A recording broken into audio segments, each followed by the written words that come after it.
I did, and it's sort of weirdly.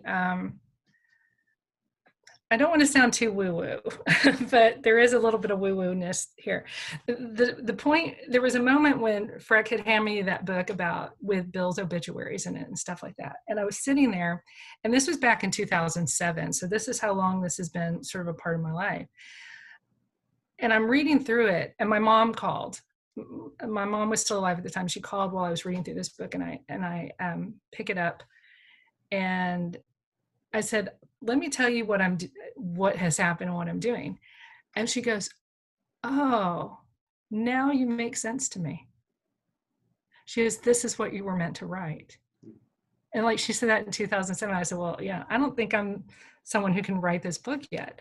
And she goes, oh, no. She goes, you get this stuff. Now you make sense to me. Like, kind of like, oh, I see all of this stitched together. Why? So yeah, there's a part of me that just was like, it's so terrible that he didn't get to live longer and that his story has not been told in a way. And I feel like it's so important that it be told. One of his close friends was Ralph Rennick, and who was a WJCL. So a lot of that footage was donated to the Wolfson Moving Archives.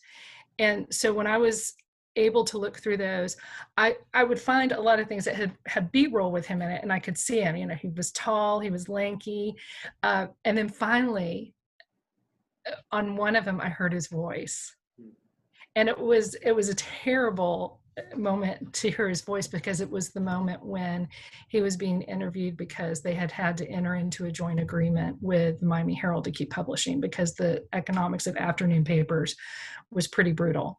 And he basically had to let go the whole advertising staff and production staff, because that was going to be taken over by the Herald. They would still have editorial independence. So he's being interviewed, and he can't even look at the camera.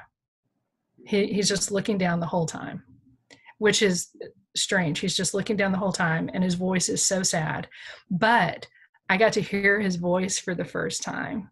And it was this deep, very, lovely Georgia drawl. He kind of was having a hard time getting one sentence out. And I was like, oh, that's a little foghorn leghorn-ish, but at the same time, I got to hear it. And then in the Kennedy Library Archives, there's a phone call between Kennedy and Baggs on Interrama.